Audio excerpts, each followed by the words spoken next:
நாங்கள் தேசிய ஜனநாயக கூட்டணியில் தொடர்ந்து நீடிப்போம். இன்றைக்கு எதிர்க்கிறவர்கள் எல்லாரையும் பாருங்கள், அவர்கள் சம்பந்தப்பட்ட பள்ளியிலே அவங்க வீட்டு குழந்தைகளோ எந்த பள்ளியில் படித்தார்கள் என்பதை மனசாட்சியோடு நீங்கள் பார்த்தீர்கள்னா உண்மை தெரிய வரும். சகோதரி கனிமொழி அவர்கள் மறுபடியும் பேசியது போல தமிழ்நாட்டு மக்கள் எல்லாம் சொல்ல, இது திமுகவுக்கே உள்ள கைவந்த கலை, திசை திருப்புவது. புரட்சி தலைவி அம்மா அவர்களை சட்டமன்றத்திலே ஒரு பெண் என்றும் பாராமலும் தாக்கிய துரியோதன கூட்டம் இது. 26 தேர்தலுக்கு பிறகு அம்மாவின் கட்சிக்கு மூடு விழா நடத்துவதற்கு பழனிசாமி தயாராகிட்டு இருக்கார். அதுக்கப்புறம் நாங்கள்லாம் சேர்ந்து தான் உங்களுக்கு அதை மீட்டு கொடுக்க வேண்டிய நிலைமையில் உங்களை நீங்களே ஆக்கிக்காதீங்கிறது தான் என்னுடைய வேண்டுகோள். நாங்கள் தேசிய ஜனநாயக கூட்டணியில் தொடர்ந்து நீடிப்போம். அதாவது பேரறிஞர் அண்ணா அவர்கள் இன்றைக்கு இருந்திருந்தால் உறுதியாக அந்த மாபெரும் மனிதர் கால சூழ்நிலைக்கு ஏற்ப 3வது முறை அவசியம் அனுமதித்திருப்பார். இது ஏதோ நான் பாரதிய ஜனதா கட்சி கூட்டணியில் இருக்கேங்கிறதுக்காக சொல்லலை. இன்றைக்கு தமிழ்நாட்டில் உள்ள மேல்தட்டு மக்கள் மாத்திரமல்ல, இப்போ நம்ம வசதி வாய்ப்பு உள்ளவர்கள் மெட்ரிகுலேஷன் ஸ்கூல்லையும் சிபிஎஸ்சி ஸ்கூல்லையும் சென்ட்ரல் போர்ட்லேயும் படிக்கிறாங்க. அவங்களுக்கெல்லாம் இயற்கையாக 3வது மொழி கற்பிக்கப்படுகிறது. இப்போ 2 மொழி கொள்கை அண்ணா அவர்கள் கொண்டு வந்த இருமொழி கொள்கை இப்போ நமது தமிழ்நாடு அரசு பள்ளிகளில் தான் இருக்குது. பெரும்பாலும் அங்கே படிப்பவர்கள் ஏழை எளிய மாணவர்கள், தினக்கூலிகளாக உள்ளவர்கள் வீட்டு பிள்ளைகள் தான். கார்பரேஷன் ஸ்கூல்லையும் சரி, கிராமப்புறங்கள், நகர்ப்புறங்கள், நகராட்சி, மாநகராட்சிகளில் உள்ள அரசு பள்ளிகளில் அந்த பெற்றோர்கள் பல பேரை நம்ம சந்திக்கிறோம். நம்மளும் இந்த ஊரில் தான் இருக்கோம். நம்ம ஒன்றும் யாரும் வெளிநாட்டிலேருந்து வந்து இருந்துட்டு இங்கே அரசியல் செய்யலை. சென்னையில் தான் இருக்கோம். இங்கே அடிக்கடி கிராமங்களில் சுற்றுறோம். நிறையா பேரை நான் சந்தித்த வரைக்கும் எங்கள் வீட்டு பிள்ளை இன்னொரு மொழி படிக்கட்டுமேன்னு தான் விரும்புகிறாங்க. இது நான் சொல்கிறது யதார்த்தம். உங்களுக்கு தெரியும், நான் எப்பயுமே யாருக்காகவும் எதற்காகவும் பயந்து பேசுவேன். நல்ல உங்களுக்கு தெரியும், உண்மை தான் விட்டுருக்கணும். அது ஆளுங்கட்சி நல்லது செய்தாலும் அதை சரி என்று சொல்வேன். ஆளுங்கட்சி சரியாக நடக்காத விஷயத்தில் தைரியமாக எந்த பயமும் இல்லாமல் சொல்லுவோம். அது மாதிரி மத்தியில் ஆள்கின்ற கட்சி எங்கள் கூட்டணியில் இருந்தாலும் பிரதமர் மோடி அவர்கள் நாங்கள் மதிக்கின்ற இந்தியாவின் பிரதமராக இருந்தாலும் மத்திய அரசு கொண்டு வருகின்ற திட்டங்கள், இப்போ டங்ஷன் திட்டம் வந்துச்சு, அதை வேண்டாம் என்று நாங்கள் எல்லாம் அந்த மக்களின் ஆதரவு அளிக்கின்றதுன்னு அதை திரு அண்ணாமலை அவர்களிடம் திரு கிஷன் ரெட்டி அவர்களிடம் எடுத்து சொன்னால் திரு அண்ணாமலை அவர்கள் முழு முயற்சி செய்து அந்த திட்டத்தையே நிறுத்திவிட்டு வந்தார். உங்களுக்கு தெரியும். அந்த அடிப்படையில் சொல்கிறேன், இப்பொழுது மெட்ரிகுலேஷன் ஸ்கூலில் 3வது மொழியாக எந்த ஹிந்தியை படிக்கிறாங்க. சிபிஎஸ்சி போர்டில் கேந்திரிய வித்யாலயா ஸ்கூலில் இருக்குது. நமது அரசு பள்ளிகளில் தான் இல்லை. இதை தமிழ்நாடு அரசு தமிழ்நாடு முழுவதும் அரசு பள்ளிகளில் அந்த மாணவர்கள்ட்ட ஒரு வாக்கெடுப்பு நடத்தினாலே உண்மை தெரிய வரும். ஏன்னா அவங்க வீட்டு பிள்ளைகள்லாம் ஹிந்தி படிக்குது. அவங்க நடத்துகிற பள்ளிகளும் சிபிஎஸ்சி போர்டை தான் நடத்துகிறாங்க. அவங்க ஒன்றும் நம்ம ஹையர் செகண்டரி போர்டு நடத்தலை. அவங்க அறிவுரையெல்லாம் அடுத்தவங்களுக்கு தான். இன்றைக்கு எதிர்க்கிறவர்கள் எல்லாரையும் பாருங்கள், அவர்கள் சம்பந்தப்பட்ட பள்ளியிலே அவங்க வீட்டு குழந்தைகளோ எந்த பள்ளியில் படித்தார்கள் என்பதை மனசாட்சியோடு நீங்கள் பார்த்தீர்கள்னா உண்மை தெரிய வரும். அதனால தான் சொல்கிறேன், உண்மையிலே தமிழ்நாடு அரசு இருமொழி கொள்கையில் தான் எங்களுக்கு தேவைன்னா, நான் பல முறை சொன்ன மாதிரி முன்னாள் முதலமைச்சர் கருணாநிதி அவர்களின் நாணயத்தை வெளியிடலைன்னா மத்திய அமைச்சர் ராஜ்நாத் சிங்கை போய் காத்திருந்து அழைத்து வருகிறார்கள். கருணாநிதி அவர்கள் சிலை திறக்கணும்னா பாரதிய ஜனதா கட்சியை சேர்ந்த வெங்கையா நாயுடு வைஸ் பிரசிடெண்ட்டாக வர்றார். அதுமாதிரி பிரதமரை வாங்கன்னு முன்ன ஒரு காலத்தில் எதிர்கட்சியாக இருந்தப்போ இங்கே பிரதமர் டிஃபென்ஸ் காரிடாருக்கு வந்தப்போ கருப்பு கொடி காட்டி சிறுபான்மை மக்களின் காவலர்களாக காட்டி கொண்டவர்கள் பிரதமரிடம் எத்தனை முறை சென்று எத்தனை விழாக்களுக்கு அழைத்து பிரதமர் வந்திருக்கிறார். ஆனால் உங்களுக்கு தெரியுது, அவர் அப்போ சீஃப் செக்ரட்டரியாக இருந்த சிவதாஸ் மீனா நேற்று தர்மேந்திர பிரதான் அன்றைக்கு பாராளுமன்றத்தில் பேசியதை ஆங்கில உரையை நம்ம பார்த்தோம். அன்றைக்கு கூட நான் ஒரத்த நாட்டில் முன்னாள் அமைச்சர் வைத்திலிங்கம் அவர்களை சந்திக்க சென்ற போது நம்ம ஊடகத்தில் சேர்ந்தவர்கள்லாம் கேள்வி கேட்டாங்க. அவர் ஒன்றும் தமிழை விட சமஸ்கிருதம் உயர்ந்த மொழின்னு சொன்னதாக என்னிடம் ஊடகத்தை சேர்ந்த நண்பர்கள் நான் ஃபுல்லாக பார்த்துட்டு வரேங்க. அது வேற ஒரு எம்பி பேசியிருக்கார். அது மாதிரி அவர் பேசுனதை நீங்கள் அந்த சத்தத்துக்கு இவங்க நம்ம திமுக எம்பிக்களும் திமுக கூட்டணி எம்பிக்கள் சத்தத்து கூச்சலுக்கு இடையில அவர் பேசியதை கேட்டோம். நீங்கள் டிஸ்ஆனஸ்டாக இருக்கீங்க. இன்றைக்கு இந்த கேள்வி எழுப்பிய எம்பி உட்பட எல்லோரும் வந்து இந்த திட்டத்திற்கு ஆதரவாக என்னை சந்தித்தவர்கள் தான். இன்றைக்கு நீங்கள் வந்து யூடர்ன் எடுத்திருக்கீங்க, நீங்களெல்லாம் அன்கல்ச்சர்டாக நடக்கிறீங்கன்னு தான் சொன்னாரே தவிர அவர் எந்த இடத்துலையும் இந்த சகோதரி கனிமொழி அவர்கள் மறுபடியும் பேசியது போல தமிழ்நாட்டு மக்கள் எல்லாம் சொல்ல. இது திமுகவுக்கே உள்ள கைவந்த கலை, திசை திருப்புவது. அவர்கள் இப்போ கனிமொழி அவங்க இதே எடப்பாடி பழனிசாமி ஆட்சி இருக்கிறப்ப தமிழ்நாட்டில் பெண்கள் எல்லாம் விதவைகளாகிட்டு இருக்காங்க, நீங்கள் மதுக்கடைகள் எல்லாம் மூடணும்னு பயங்கரமாக குரல் கொடுத்தாங்க. இன்றைக்கி அவங்க அண்ணா ஆட்சியில் அப்படியே பெண்கள் எல்லாம் யாரும் விதவையாகலையா, விதவைகள் அதிகமாகலையா? இன்றைக்கு போதை மருந்து பழக்கம், கஞ்சா போன்ற போதைப் பொருட்கள், போதை மாத்திரைகள், போதை சாக்லேட்லாம் நம்ம கேள்விப்பட்டிருக்கோமா? அது பள்ளிகளுக்கு பக்கத்திலே விற்கப்படுது. இதில் மறைமுகமாக திமுகவின் தொடர்பு இருக்குது. இதை யாராலும் மறுக்க முடியாது. அவர்கள் ஆட்சியில் இருக்கிறப்ப ஒரு மாதிரி அவர்கள் பேசுவது, எல்லாத்தையும் திசை திருப்புவது, தமிழ்னு தமிழை வைத்து பொழப்பு நடத்துறது அவங்க குடும்பம்தான். இன்றைக்கு 3வது மொழி வேண்டாம் என்று முடிவெடுத்தால் இங்கே ரோட்டில் நின்று கத்துறதை விட்டுட்டு, ஆர்ப்பாட்டம் பண்ணுறதை விட்டுட்டு, பாராளுமன்றத்தில் மத்திய அமைச்சர் தான் கிளியராக இன்றைக்கி எல்லாத்தையும் சொல்கிறாரு. நீங்கள் முன்ன ஒத்துக்கிட்டு கடிதம் எழுதியிருக்கீங்க, அதை இன்னொருத்தர் கம்யூனிஸ்டை சேர்ந்தவர் அதுக்கு விளக்கம் கொடுக்குறாரு. அவங்க அந்த இதை கொடுப்பா, அதில் கிளியராக சொல்லியிருக்கார் சீஃப் செக்ரட்டரி. எங்கே போயிட்டான், we are very keen in joining the PM Shri scheme தான்.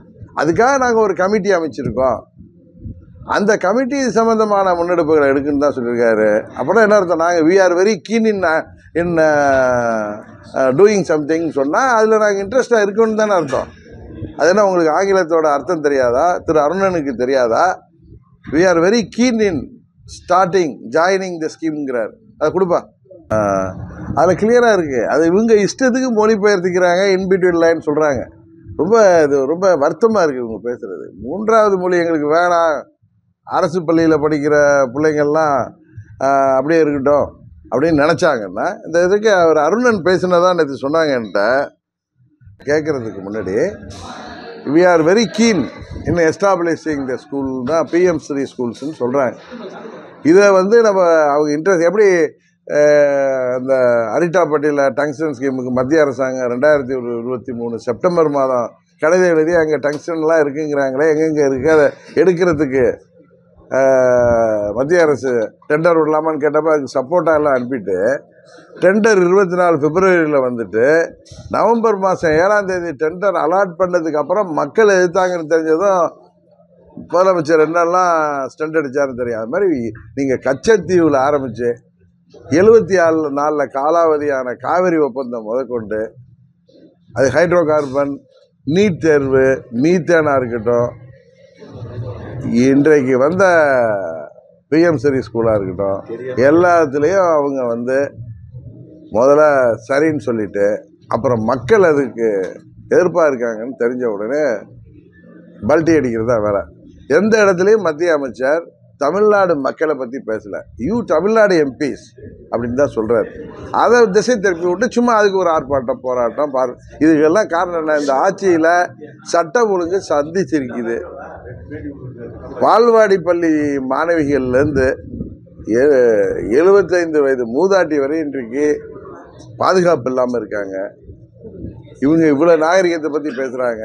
புரட்சி தலைவி அம்மா அவர்களை சட்டமன்றத்திலே ஒரு பெண் என்றும் பாராமலும் தாக்கிய துரியோதன கூட்டம் இது. அவர்கள் பேசுவதையெல்லாம் நம்ம மக்கள் வந்து தயவு செய்து எண்ணி பார்க்க வேண்டும். உண்மையிலேயே தமிழ்நாடு முதலமைச்சர் அவருக்கு தைரியம் இருந்தால் தமிழ்நாடு முழுவதும் இந்த பள்ளிகளில், அரசு பள்ளிகளில் வாக்கெடுப்பு நடத்தி எங்களுக்கு ஹிந்தி வேணாம், இல்லை 3வது மொழி வேணாம். அவங்க இன்னும் மத்திய அரசு 3வது மொழி கொள்கையில் எந்த இடத்துலையுமே எங்களுக்கு ஹிந்தியை தான் படிக்கணும்னு சொல்லலை. நீங்கள் மறைமுகமாக திணிக்கிறாங்கன்னு சொல்கிறீங்க. அப்படியே இருக்கட்டும், 3வது மொழி வேண்டுமா வேண்டாமா, ஹிந்தி வேண்டுமா வேண்டாமான்னு ஒரு வாக்கெடுப்பு இவங்க டிரான்ஸ்பரண்டாக வைக்கட்டும். அதுக்கப்புறம் உண்மை தெரியும். உங்களுக்கு நிதி வேணும்னா பிரைம் மினிஸ்டரை போய் பாருங்கள். நானே கருணாநிதி படம் திறக்கிறதுனா உங்களுக்கு மத்திய அமைச்சர் தேவைப்படுது. மத்திய அமைச்சரை இல்லை பிரைம் மினிஸ்டரை பிரதமரை நேராக சந்தித்து கேட்டால் அவர் உறுதியாக அதில் அவர் வந்து ஒரு நல்ல முடிவு தமிழ்நாட்டுக்கு தருவார். அதை விட்டு எங்களுக்கு பணம் தர மாட்டோம், 10,000 கோடி வந்தாலும் தேவையில்லைன்னு சொல்கிறீங்க. பிப்ரவரி மாதம் எலக்ட்ரிக் பில்லை கூட நீங்கள் அரசாங்கம் பணம் கொடுக்காம அங்கங்கே ஆசிரியர்கள் சொந்த பணத்துலேருந்து கட்டுற அளவுக்கு தான் தமிழ்நாடு இன்னும் இருக்குது. இன்றைக்கு தொழில் வளத்தில் பெருகிட்டுங்கிறாங்க. கிட்டத்தட்ட 10,000 சிறு குறு நடுத்தர தொழிற்சாலைகளாக மூடப்பட்டிருக்கு. தமிழ்நாடு இன்றைக்கு பின்னோக்கி போயிட்டு இருக்கு. பணத்தை கொடுத்து இவர்கள் ஓட்டை வாங்கிடலான்னு இவங்க ஏழை எளிய மக்களை ஏமாற்ற நினைக்கிறாங்க. அது 26 தேர்தலில் மக்கள் உறுதியாக இந்த ஆட்சிக்கு முடிவு கட்டுவார்கள். நீங்க நம்ம ஊர்லயே அதிமுக பத்தியே கேக்குறீங்க. திமுக ஆட்சியில நடக்கிற இந்த சிறப்பான ஆட்சியை பத்தி நீங்க ஒரு கேள்வி, இப்ப நீங்க கேள்வி நம்ம ஊர்ல உரிமையா கேட்கிறேன், நான் உங்கள்கிட்ட இதா கேட்கல. எல்லா ஊர்ல போனாலும் முதல்ல 3வது மொழியை பத்தி கேக்குறீங்க, ரைட்டு. அடுத்தது அந்த அண்ணா எங்க வீணா போன பழனிசாமி கதையை பத்தி பேசுறீங்களே தவிர இந்த ஆட்சி எப்படி நீங்க சொல்லுங்க. இங்க வந்து உங்க பத்திரிகையாளர்களுக்கு ஊடகத்துறையை சேர்ந்தவர்களுக்கு உங்களுக்கு ஏதாவது பாதுகாப்பு இருக்கா, சுதந்திரம் இருக்கா?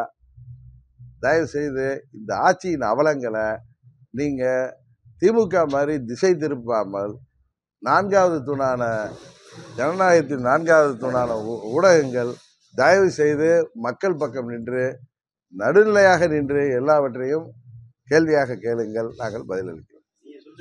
தன்னைத்தானே ஏமாத்திட்டு இருக்காரு. இப்படிதான் 2006 அவங்க நினைச்சாங்க, இப்படிதான் 96 2001 ஆட்சி முடிகிறப்ப அவங்க அப்படிதான் பேசினாங்க. நீங்க ஒவ்வொரு முறையும் அவங்க ஆட்சி போறப்பெல்லாம் இப்படிதான் சவுண்டு கொடுப்பாங்க. அதுதானே தவிர இந்த ஆட்சியில விவசாயிகளாக இருக்கட்டும் ரோட்டுக்கு வந்து போராட்டம் பண்றாங்க, மாணவர்களுக்கான கல்வி கடன் நிற்கிறேன்னாங்க, இளைஞர்களுக்கு வேலை வாய்ப்பு இல்லை, இளைஞர்களுக்கெல்லாம் வேலை வாய்ப்பு இல்லாமல் போதை மருந்துக்கு அடிமையாகுன்னு திமுகவோட ஆசியோடைய போதை மருந்து புழக்கம் தமிழ்நாடு மூலம் வியாபாரம் இருக்குது. இளைஞர்கள்லாம் இன்றைக்கு வேலை வாய்ப்புங்கிற பேரில் அவங்களுக்கு கூலிப்படைகளாக உருவாக்கியிருக்காங்க. 5000த்துக்கும் 10,000த்துக்கும் யார் உயிரும் எடுக்கக்கூடிய நிலைமை தான் இன்றைக்கு இருக்குது. அதான் திரும்ப திரும்ப சொல்கிறேன், டெய்லி டிவியை திறந்தாலோ பேப்பரை பார்த்தாலோ ஏதாவது ஒரு கற்பழிப்பு, கொலை, அது குறிப்பாக இளம் பெண்களுக்கு பாதுகாப்பு இல்லை, மாணவிகளுக்கு பாதுகாப்பு இல்லை, 3 வயது குழந்தை, பச்சிளம் குழந்தைகள் வரைக்கும் இன்றைக்கு பாதுகாப்பு இல்லாத சூழ்நிலை இந்த கேடாய் கட்ட ஆட்சியில் இருக்குது. தயவு செய்து அதை பற்றி கேள்வி கேளுங்க.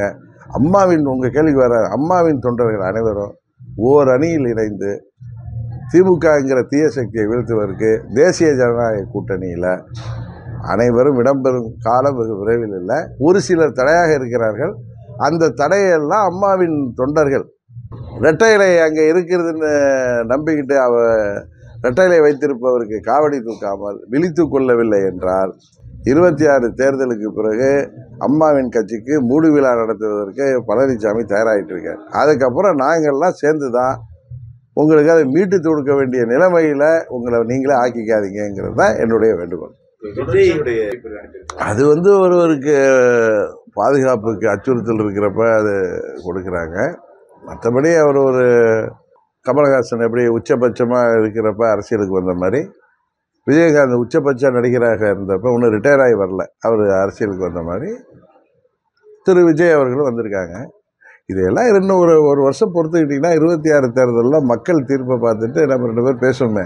நம்மளாம் போய் அவர் அப்படி இருக்கும் எப்படி இருக்குன்னு நம்ம எதுக்கு அதை பற்றி பேசி நம்ம இன்னொரு கட்சியை பற்றி தேவையில்லாமல் பேசுவது நான் நினைக்கிறேன், உங்கள் ஊருக்காரனாவே சொல்கிறேன், நாகரிகமாக இருக்காது. அம்மா மக்கள் முன்னேற்ற கழகத்தை பற்றியோ அம்மாவை பற்றியோ எங்களை பற்றியோ யாராவது விமர்சித்தால் அதற்கு சரியான பதிலளிக்கணும். உண்மையாகவே டாஸ்மாகில் இன்றைக்கு வருடத்திற்கு ஒரு 50,000 கோடி வருமானம் வருதுன்னா அந்த நடத்துகிற நிறுவனங்களுக்கு 1.5 லட்சம் கோடி வரும், இல்லை 2 லட்சம் கோடி வரி தானே இதுக்கு வருது.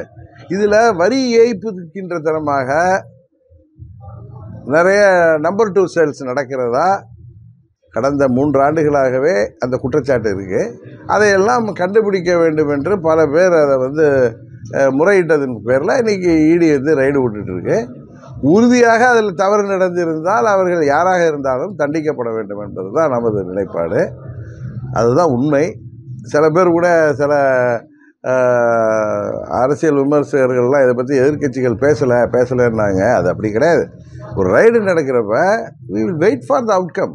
சும்மா அவசரப்பட்டு நம்ம என்ன கத்த முடியும்? இன்றைக்கு நீங்கள் கேட்டதுனால நான் சொல்கிறேன், அந்த இடி ரைடுங்கிறது அரசியல் காழ்ப்புணர்ச்சிலாம் கிடையாது. நியாயமான குற்றச்சாட்டின் அடிப்படையில் இப்போ டாஸ்மாக்லேயும் நம்பர் 2 சேல்ஸ் நடக்கிறதா, அது யாரோ ஒரு பைக்கோ போகிறதா ஒரு குற்றச்சாட்டு கடந்த 4 ஆண்டுகளாக இருக்குது, உங்களுக்கு தெரியும். அதை வந்து மத்திய அரசுக்கு போன குற்றச்சாட்டு அடிப்படையில் இடி வந்து அதை விசாரிக்கிறாங்க. உண்மை நிலை என்னன்னு வெயிட் பண்ணுவோமே தெரியும். தமிழ்நாட்டு மக்களுக்கு எப்படி இது வந்து டெல்லியில் நடந்த மாதிரி இது ஒரு பெரிய ஸ்கேமாக வெளிவர்றதுக்கு வாய்ப்பு இருக்குதுன்னு நிறைய பேர் சொல்கிறாங்க. அந்த ஆட்சியாளர்களுடைய வண்டவாளம் எல்லாம் தண்டவாளம் ஏறும் என்றது தான் எல்லோருக்கும் எதிர்பார்ப்பு. அதை வெயிட் பண்ணி பார்ப்போம். அதான் காமிக்கிறாங்களே லெட்டரு, அது சொல்கிறாரு. அதில் இன்னொன்று சொல்கிறார், சூப்பர் முதலமைச்சர் வேணான்னு தடுத்துட்டாங்கன்னு. யார் அந்த சூப்பர் முதலமைச்சர்னு கேட்குறீங்க, அதானே?